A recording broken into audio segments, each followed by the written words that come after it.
बिस्मिल्लाहिर्रहमानिर्रहीम। अस्सलाम वालेकुम व्यूअर्स, उम्मीद है आप खैरियत से होंगे। तो आज की वीडियो में हम class 9 national book foundation maths के चैप्टर नंबर 3 की एक्सरसाइज 3.3 करेंगे। तो जैसे कि आपको पता है कि हमने 3.2 एंड 3.1 कर ली हैं। मैंने वो चैप्टर नंबर 3 के प्लेलिस्ट में डाल दिए, आप वहां से देख सकते हैं। इसी तरह आप मेरे चैनल हफ्सा स्टडी के अंदर chapter number 2 and chapter number 1 भी देख सकते हैं, क्योंकि वो दोनों वहाँ पर अवेलेबल हैं। तो चलते हैं टाइम वेस्ट किए बगैर क्वेश्चन नंबर 1 की तरफ। तो ये है हमारा क्वेश्चन नंबर 1। सबसे पहले हम इसको समझ लेते हैं एंड देन हम इसको सॉल्व करेंगे। अब क्वेश्चन नंबर 1 में ये है कि find the values of unknowns when. अब अननाउन्स का क्या मतलब होता है? अननाउन्स का मतलब होता है ये जो आपको वेरिएबल्स दिए गए हैं ए बी एक्स वाई, आपने इनकी वैल्यूज को फाइंड करना है। तो कैसे फाइंड करते हैं, मैं आपको इसका एक ट्रिक बता देती हूँ। जैसे आपके पास ये दोनों क्वेश्चन दिए हैं ना ऑर्डर में, आपने क्या करना है, ये जो कॉमा है ना, इसके पीछे वाले डिजिट को देखना है। यहाँ पे क्या है, वेरिएबल है। अब ये जो कॉमा है, इसके पीछे जो वेरिएबल होगा वो इस कॉमे के पीछे जो डिजिट लिखा हुआ है इसके इक्वल होगा। ठीक है, जैसे आपने ये देखा, ये कॉमा के पीछे लिखा हुआ है, क्या लिखा है, ए। मैंने यहाँ पे लिख लिया ए। इसी तरह आगे देखें, ये 7 लिखा हुआ है ना कॉमा के पीछे, तो मैं यहाँ पे क्या लिख लूंगी, 7। इसका मतलब क्या है कि मेरे पास जो ए है, ए वेरिएबल है, उसकी क्या वैल्यू आई है, 7 आई है। इसी तरह ये देखें माइनस बी, ये किसके इक्वल है, 1 के, क्योंकि ये भी कॉमा के आगे है और ये भी कॉमा के आगे है। तो मैं यहाँ पे क्या लिख लूंगी, minus B is equal to 1। अब आप देख रहे होंगे कि वेरिएबल के साथ माइनस आया, तो माइनस जो है वो वेरिएबल के साथ नहीं आना चाहिए। वो किसके साथ आ सकता है, कांस्टेंट के साथ आ सकता है, लेकिन वो वेरिएबल के साथ नहीं आ सकता। तो हम क्या करेंगे, इस माइनस को शिफ्ट कर देंगे। कैसे शिफ्ट करेंगे, जैसे ये बी है ना, तो इसको इक्वल कर देंगे इस 1 के साथ, तो ये क्या आ जाएगा, -1। तो इसका मतलब है जो हमारा ए है वो किसके इक्वल आ गया, 7 के इक्वल आ गया, और जो हमारा बी है वो किसके इक्वल आ गया, -1 के। तो इस तरह हमारी जो अननाउन वैल्यूज थी, उनकी जो वैल्यूज थी वो आ चुकी हैं। तो चलें क्वेश्चन नंबर 1 के सेकंड पार्ट की तरफ। तो ये हमारा सेकंड पार्ट है। तो स्टूडेंट्स, सेकंड पार्ट को सॉल्व करने से पहले आपको बताती चलूं, अगर आप मेरे चैनल पर न्यू हैं तो सब्सक्राइब करें, वीडियो अच्छी लगे तो लाइक ज़रूर करें। इसी तरह हमें सपोर्ट करते रहा करें, ताकि आपके लिए हम इसी तरह की अच्छी अच्छी वीडियोस बनाकर लाते रहा करें। तो ये है हमारा सेकंड पार्ट, हम इसको करते हैं। सेम इसी तरह कॉमा से पहले क्या लिखा हुआ है, 2a, तो हम यहाँ पे क्या लिख लेंगे, 2a। इधर कॉमा से पहले क्या लिखा है, -10, तो ये हम इसको इक्वल कर देंगे -10 के। आगे देखें, यहाँ पे लाइन लगा लेते हैं, ताकि हमारी जो इधर वाली वैल्यूज हैं वो उधर ना जाएं और उधर वाली वैल्यूज इधर ना आए। तो ये हमारा 2b+3 है, किसके बाद, कॉमे के बाद। तो हम यहाँ पे क्या लिख लेते हैं, 2b+3 इज इक्वल टू, इस कॉमे के बाद क्या लिखा हुआ है, -b, तो ये इक्वल हो गया -b के। अब आपने क्या करना है, इसको सॉल्व करना है। कैसे सॉल्व करेंगे, जब आपने देखा होगा जहाँ पे कोई चीज़ मल्टीप्लाई हो रही होती है तो उधर जाके क्या हो जाती है, डिवाइड। उधर प्लस हो रही होती है, इधर आके माइनस होती है, इधर माइनस हो रही है, उधर जाके प्लस हो रही है। तो ये आपको सारा क्राइटेरिया उम्मीद है पता होगा। तो आपने क्या करना है, यहाँ पे जब 2 के साथ ये a मल्टीप्लाई हो रहा है तो उसको उधर जाके क्या कर देना है, डिवाइड कर देना। ये देखें, a is equal to -10 divided by 2। अब देखें क्या इन दोनों की कटिंग हो रही है, yes, 2 1s are 2, 2 5s are 10। इस तरह हमारी a की क्या वैल्यू आती है, a इज इक्वल टू -5। तो ये हमारे a की वैल्यू आ चुकी है। इस तरह आपने b की वैल्यू निकालनी है। अच्छा, b की वैल्यू में एक चीज़ देखें, क्या है कि यहाँ पे दो वेरिएबल्स हैं। दो वेरिएबल्स कौन से हैं, b और b, दोनों सेम वेरिएबल्स हैं। अब आपने क्या करना है कि जो वेरिएबल है उसको वेरिएबल के साथ ही प्लस माइनस करना है। ठीक है, आप उसको कांस्टेंट के साथ प्लस माइनस नहीं कर सकते। तो आपने क्या करना है, ये b जो है इसको इधर लेके आना है, और ये जो कांस्टेंट बच जाता है इसका अब यहाँ पे कोई फायदा नहीं है, आपने उसको उधर ले जाना है। तो चलें आप करते हैं, 2b, ये -b इधर आके क्या हो जाएगा, +b, ये +3 था, ये उधर जाके क्या हो जाएगा, -3। तो ये हमने इस तरह लिखा। अब देखें 2b को जब हम प्लस करते हैं b के साथ तो हमारे पास क्या आंसर आता है, 3b। ये मैंने 3b लिख लिया। b इज इक्वल टू -3, ये इधर मल्टीप्लाई हो रहा है ना, इधर आके क्या हो जाएगा, डिवाइड। तो ये हमारे पास डिवाइड हो गया, 3 1s are 3, 3 1s are 3। इसका आंसर क्या आ गया, b इज इक्वल टू -1। तो ये हमारे पास a और b दोनों के आंसर आ चुके हैं। चलते हैं नेक्स्ट पार्ट की तरफ, पार्ट 3। तो ये हमारा पार्ट 3 है। सेम इसको भी हम उसी तरह करेंगे। यहाँ पे ये कॉमा से पहले क्या लिखा हुआ है, 2a-4, इसको किसके इक्वल करेंगे, कॉमा से पहले 8 लिखा है ना, इसके। इसी तरह यहाँ पे एक लाइन लगा लें, आगे देखें ये 6 है और ये क्या है 6 equal to minus B plus 1, ये मैंने इसको इक्वल कर दिया। अब यहाँ पे देखें ये 2a, इसके पास क्या है कांस्टेंट है, यहाँ पे इसका कोई फायदा नहीं है, इसको इधर जाके क्या कर लेंगे प्लस कर लेंगे 8 प्लस 4। आगे देखें 2a is equal to 8 plus 4 कितने हो गए 12, तो हम यहाँ पे लिख लेते हैं ये हमारे पास 12 आ चुका। a इज इक्वल टू ये मल्टीप्लाई हो रहा था उधर जाके क्या हो जाएगा डिवाइड, तो ये 2 1 जार 2 2 6 जार 12, तो इसका मतलब है हमारे पास a का क्या आंसर है a इज इक्वल टू 6, ये हमारा आंसर आ गया। ये देखिए आगे चलते हैं इसकी तरफ, यहाँ पे क्या है हमारे पास 6 is equal to minus B plus 1। अब आप देख रहे होंगे इसके पास क्या है कांस्टेंट है, इस कांस्टेंट को इधर लेके आते हैं, तो चलें इसको इधर लेके आते हैं 6, ये प्लस 1 इधर आके क्या हो गया -1, ये माइनस बी इधर ही रहेगा, बाद में हम इसको अरेंज कर लेंगे, फिलहाल इसी तरह करते हैं। 6 में से 1 निकाले क्या बचा 5, हम यहाँ पे क्या लिख लेते हैं 5 is equal to minus B. आप देखें मैंने सेम वो जो आपको फर्स्ट क्वेश्चन में बताया था ये वाला, आपने सेम इसी तरह करना है इसको भी, ये माइनस जो है ये इधर आके शिफ्ट होगा, ये कैसे हो जाएगा b इज इक्वल टू -5, तो ये हमारे पास b का भी आंसर आ गया और a का भी आंसर आ गया। चलते हैं अपने फोर्थ पार्ट की तरफ। फोर्थ पार्ट क्या है हमारा x प्लस 2y और y माइनस 3, तो यहाँ पे x प्लस 2y को किसके इक्वल करते हैं 2 के, इसी तरह यहाँ पे लाइन लगाते हैं, y माइनस 3 को किसके इक्वल करते हैं 5 के, तो ये हमने इक्वल कर लिया। अब क्या करना है x प्लस 2y, यहाँ पे देखें अब आपको दो वेरिएबल्स नजर आ रहे हैं, दो वेरिएबल्स नजर आ रहे हैं ना, तो आप इसको तो नहीं ना कर सकते, यहाँ पे आपके पास कितने वेरिएबल हैं एक वेरिएबल है, तो चलें पहले इसको कर लेते हैं फिर उसको करते हैं, क्योंकि इसके पास क्या है एक वेरिएबल है, तो ये y इधर ही रहेगा, ये 5 माइनस 3 इधर आके क्या हो जाएगा +3, तो y इज इक्वल किसके आ गया 8 के, तो मेरे पास क्या आंसर आ गया y इज इक्वल टू 8। अब आपने क्या करना है, मैंने ये y is equal to 8 answer क्यों पहले लाया, ताकि ये जो y की वैल्यू है वो मैं इस वाले के अंदर पुट कर सकूं।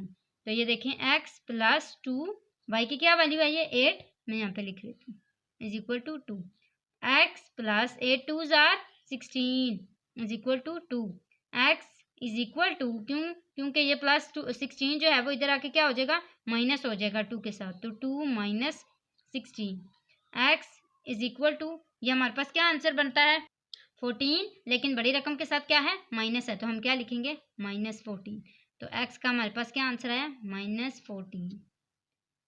इस तरह हमारी x की भी वैल्यू आ गई और y की भी वैल्यू। देखें अब हमने फोर्थ पार्ट, ये जो हमारे पास 4 पार्ट्स थे सारों में अननोन वैल्यू फाइंड की हैं, तो चलें आप नेक्स्ट पार्ट की तरफ चलते हैं पार्ट 5।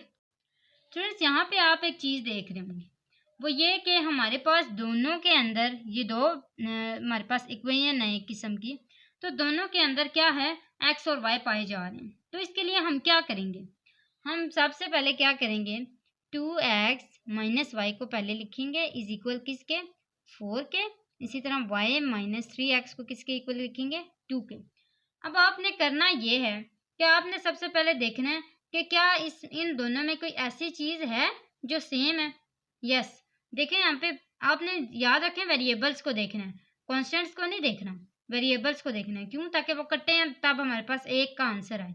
ये देखें ये y सेम है, लेकिन क्या है क्या यहाँ पे ये रीअरेंज हुए हैं, यहाँ पे तो x पहले है वहाँ पे y पहले है, तो सबसे पहले हम इसको रीअरेंज कर लेते हैं। वो कैसे करेंगे, हम -3x पहले लिख लेंगे, y के साथ कौन सा साइन है प्लस का, तो ये हमारे पास plus y is equal to 2 आ गया। अब हमने इसको क्या करना है ऐड कर लेना है, अगर मैं इसको माइनस करती तो इस प्लस का साइन क्या होता चेंज हो जाता, और ये तो माइनस माइनस प्लस होके 2y आ जाते। अगर मैं इसको ऐड करूं तो फिर क्या होता है साइन तो नहीं ना चेंज होता, तो फिर मैं क्या करूंगी डायरेक्ट इसको कट कर लूंगी।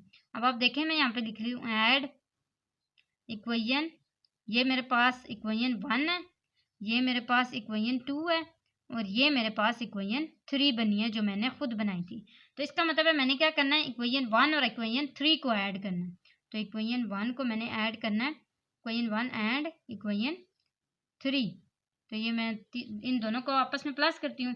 देखें मेरे पास क्या आता है 2x minus Y is equal to 4 और -3x plus Y is equal to 2। देखें हमारे पास क्या आंसर आता है, यहाँ पे देखें प्लस माइनस माइनस ये y और y कैंसिल हो गए।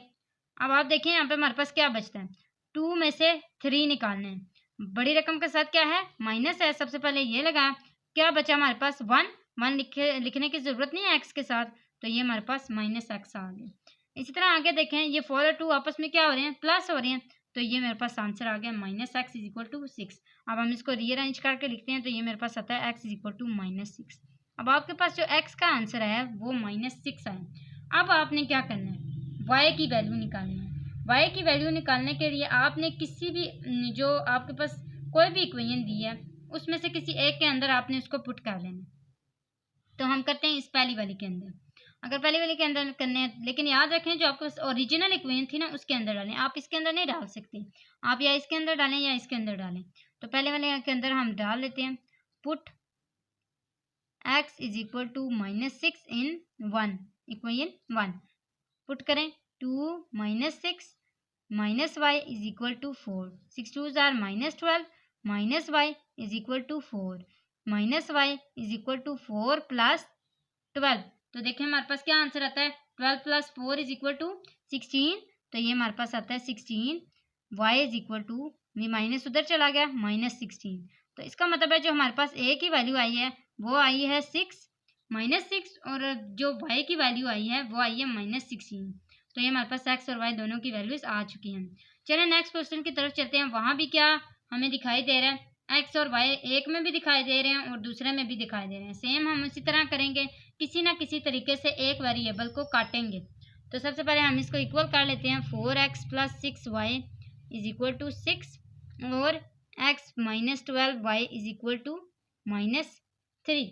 अब आप देखें यहाँ पे कोई ऐसा वेरिएबल नहीं है जो सेम है।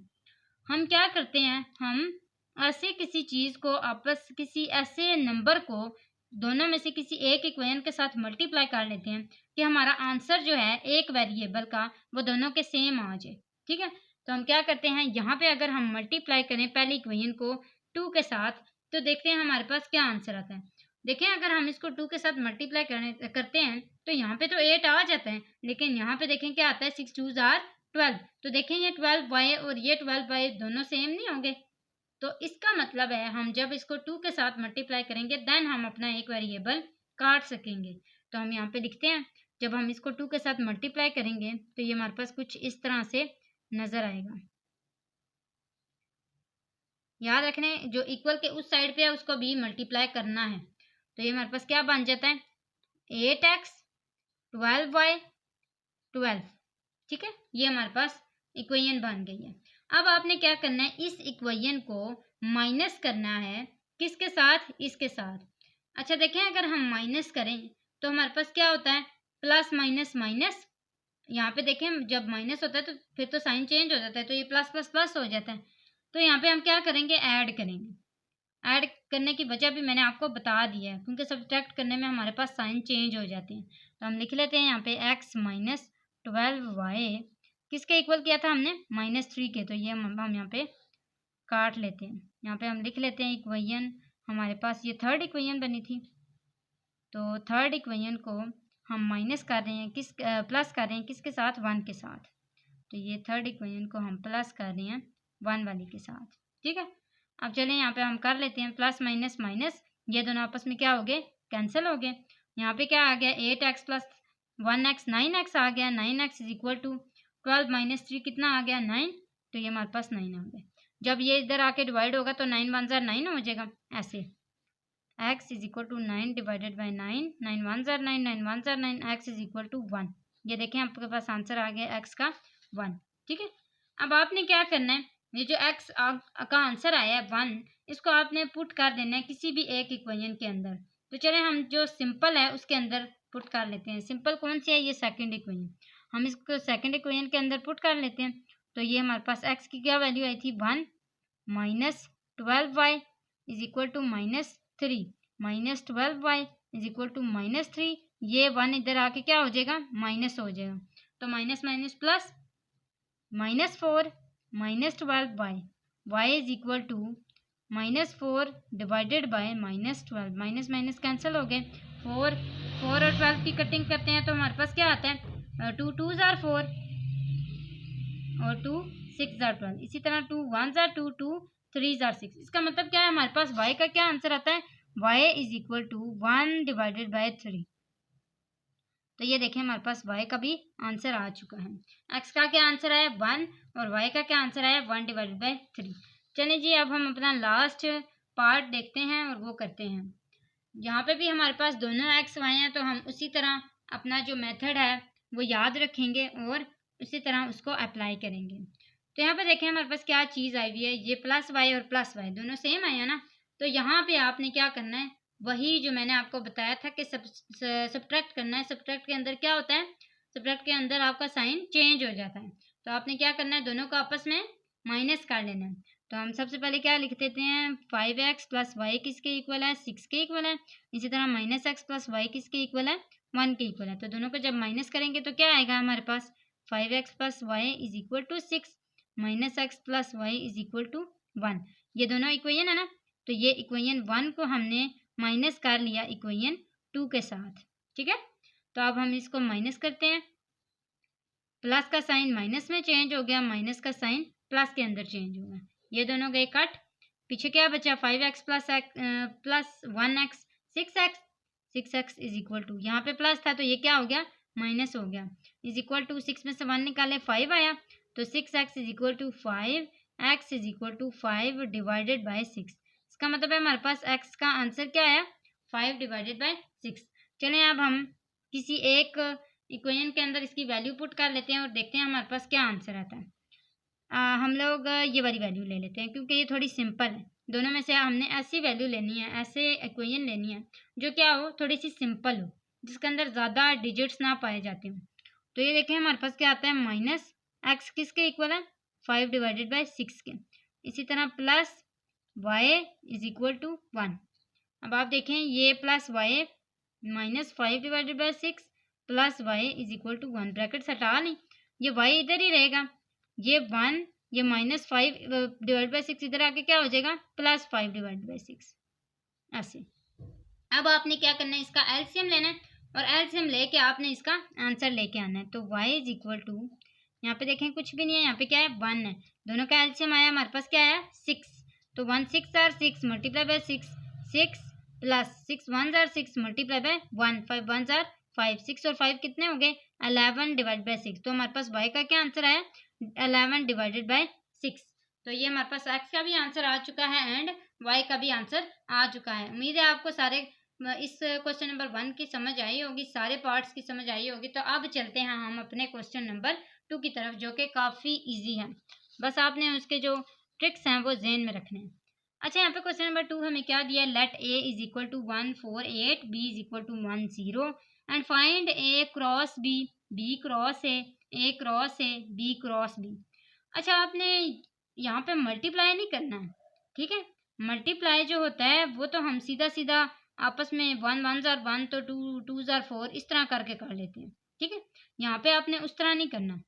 यहाँ पे आपको नीचे एक और क्वेश्चन भी दिया हुआ है और वो ये है कि how many elements are there in A cross B cross A cross A and B cross B.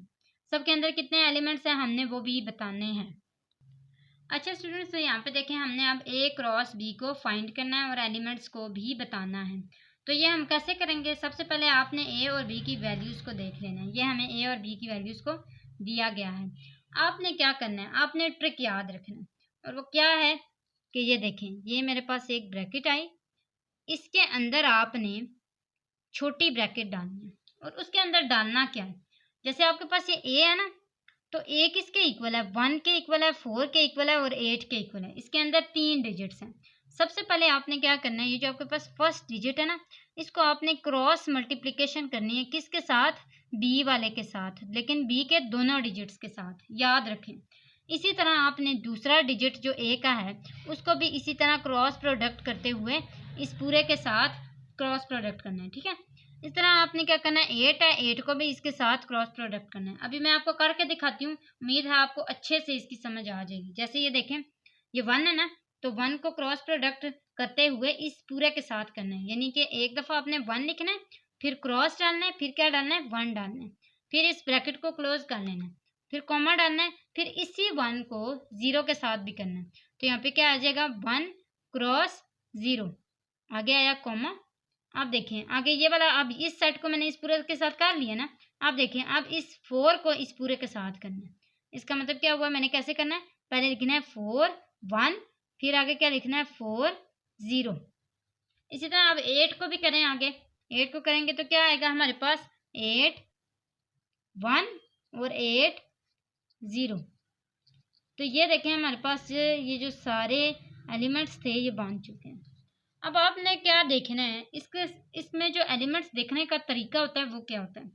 ये जैसे आपके पास ये पूरा है ना, तो ये एक एलिमेंट है, ठीक है। आपने इसको 1 1 को अलग अलग एलिमेंट कंसिडर नहीं करना, आपने क्या करना है, इस पूरी ब्रैकेट को एक एलिमेंट कंसिडर करना है। अब आप इसको गिने देखें, 1 2 3 4 5 6, आपके पास कितने एलिमेंट्स बनते हैं, 6 एलिमेंट्स बनते हैं। लेकिन आपने क्या करना है, अब आपको पता है कि इसके अंदर 6 एलिमेंट्स हैं, लेकिन आपने ऐसे लिखना है कि number of elements in A cross B. A cross B के अंदर कितने एलिमेंट्स पाए जाते हैं। आपने क्या करना है, यहाँ पे लिखना है number of A cross B. अब इसको कैसे करते हैं, इसके लिए एक मेथड है। जैसे आप देखें ए में आपके पास कितने डिजिट्स थे, 1 2 3 डिजिट्स थे। आपने यहाँ पे लिख लेना 3 मल्टीप्लाई। बी के अंदर कितने डिजिट्स थे, 1 2, आपने इधर लिख लेना 2 इज इक्वल टू 6।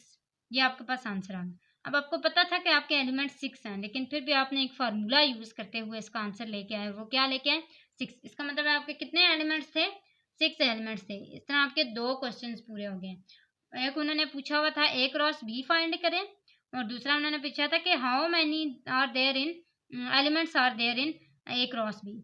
तो वो आपने एलिमेंट्स भी फाइंड कर लिए और ए क्रॉस बी को भी फाइंड कर लिया। इस तरह आपका क्वेश्चन कंप्लीट हो चुका है। इसी तरह आगे देखें सेकंड पार्ट की तरफ। सेकंड पार्ट में आपको क्या दिया हुआ है, सबसे पहले आपको मैं यहाँ पे लिख देती हूँ कि बी किसके इक्वल है। बी इक्वल है 1 0 के, और ए किसके इक्वल है 1 4 8 के।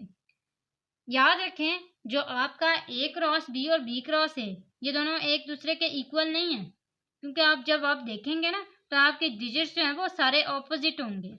जैसे मैंने आपको समझाया सेम उसी तरह करते जाते हैं। पहले देखें 1 को अब आप इतने इस पूरे के साथ करना। पहले 1 के साथ क्या लिखा 1, फिर क्या लिखा 1 के साथ 4, फिर इसी तरह क्या लिखा 1 के साथ 8। आगे देखें, अब क्या किसके ऊपर आ गए हम, 0 के ऊपर। 0 को इस पूरे के साथ करें। 0 को पहले क्या किया 1 के साथ, फिर इसी 0 को 4 के साथ, फिर इसी 0 को 8 के साथ। तो ये हमारे पास देखें सारे एलिमेंट्स बन चुके हैं।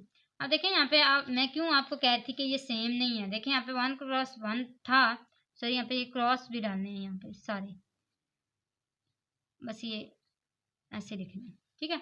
1 क्रॉस 1 था, 1 क्रॉस 4 था, यहाँ पे देखें 1 क्रॉस क्या है 0 है, ठीक है। ये सारे क्रॉस वगैरह डाल दिए। आप क्या करना है, आप एलिमेंट्स गिने 1 2 3 4 5 6। तो आपके पास कितने एलिमेंट्स हैं, 6 हैं। अब यहाँ पे आप लिख लें नंबर ऑफ एलिमेंट्स। ये मैं आपको इसलिए गिन के बता रही हूँ ताकि आपको क्वेश्चन के आंसर देखने में मुश्किल ना हो, ठीक है। तो number of elements in B cross A, क्योंकि जब आपको पहले से पता होता है ना कि मेरे पास ये आंसर है, फिर आपका एक माइंडसेट बन जाता है, फिर आपने वही आंसर लाना होता है। तो ये number of B cross A के इक्वल था, तो बी किसके इक्वल था 2 के, तो ये हो गया 2 मल्टीप्लाई बाई ये किसके इक्वल था 3 के, तो ये 2 3 जार क्या बन जाता है मेरे पास 6।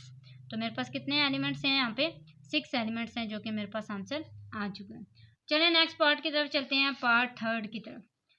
थर्ड पार्ट में आपके पास क्या दिया हुआ है, ए क्रॉस ए, यानी कि 2 ए दिए। तो हमने 2 दफ़ा ए की वैल्यू लिख लेनी है, 1 4 8 और 1 4 8। तो ये हमारे पास दोनों वैल्यूज आ गई हैं। अब हमने क्या करना है, सबसे पहले इसको इस पूरे के साथ मल्टीप्लाई करना है, यानी क्रॉस प्रोडक्ट लेना है। फिर इस तरह 4 को चलें करते हैं साथ साथ, 1 को इस पूरे के साथ करें तो क्या आता है 1 1, यहाँ पे क्रॉस डालने हैं, ठीक है। इसी तरह 1 4, इसी तरह 1 8, ये वाला पूरा हो गया। अब 4 को देखें, इसकी तरफ आ जाए, 4 1 4 4, आगे देखें 4 1 4 4 4 8, आगे चलें, ये वाला पूरा हो गया 8। अब 8 को इस पूरे के साथ करें, 8 क्रॉस 1 8 क्रॉस 4 एंड 8 क्रॉस 8। अब आपने क्या करना है, इन सारे एलिमेंट्स को काउंट कर लेने हैं तो देखें हमारे पास कितने एलिमेंट्स आते हैं। 1 2 3 4 5 6 7 8 9 आते हैं। अब हम आगे कर लेते हैं सेम उसी तरह number of elements in A cross A is equal to number of elements of A cross A. तो ये देखें ए के अंदर कितने डिजिट्स हैं 3, तो ये हमारे पास 3 आ गया। मल्टीप्लाई इसके अंदर कितने डिजिट्स हैं 3, तो 3 3 क्या हो गया 9। तो आपने देखा हमारे पास 9 ही एलिमेंट्स थे और आंसर भी क्या आया 9 आया। तो इसका मतलब है हमारा आंसर ठीक है। चलें आप नेक्स्ट लास्ट पार्ट की तरफ चलते हैं, पार्ट 4 की तरफ। तो स्टूडेंट्स ये हमारा लास्ट पार्ट है जिसमें हमें बी क्रॉस बी दिया हुआ है, यानी कि बी के अंदर भी 1 0 है और इस बी के अंदर भी 1 0 ही है। अब हमने क्या करना है, सेम उसी तरह अपने सेट्स बना लेने हैं। तो यहाँ पे क्या 1 को पहले इस पूरे के साथ करें तो ये बनता है 1 क्रॉस 1, आगे क्या होता है 1 क्रॉस 0। तो ये हम यहाँ पे लिख चुके हैं, ये वाला पूरा हो गया। अब इसको पास आते हैं तो 0 को पहले 1 के साथ करते हैं, फिर 0 को 0 के साथ करते हैं। तो 0 क्रॉस 1 और 0 क्रॉस 0 ये हमारे पास हो गया। अब हमने क्या करना है, सेम उसी तरह एलिमेंट्स को फाइंड करना है। तो कितने एलिमेंट्स हैं 1 2 3 4। तो यहाँ पे लिख लेती हूँ number of elements in B cross B is equal to कितने number of B cross B. कितने एलिमेंट्स हैं मेरे पास 1 2 और ये 1 2। तो इसका मतलब है 2 को मल्टीप्लाई करूँगी किसके साथ 2 के साथ। तो ये देखें मेरे पास क्या आंसर है 4। अब आप देख रहे होंगे कि मेरा आंसर ठीक आया है क्योंकि 1 2 3 4 ही एलिमेंट्स इसके अंदर थे। तो स्टूडेंट्स आज की वीडियो में हमने क्या किया, क्वेश्चन नंबर 1 किया और क्वेश्चन नंबर 2 किया। ठीक है, तो उम्मीद है आपको सारे क्वेश्चंस की समझ आ गई होगी, question number 1 and question number 2 की। तो आज की वीडियो में हमने बस यही किया, question number 1 and question number 2। Next video में हम अपने बाकी क्वेश्चंस को भी कवर करेंगे इंशाल्लाह। तो अगली वीडियो तक के लिए अल्लाह हाफिज़।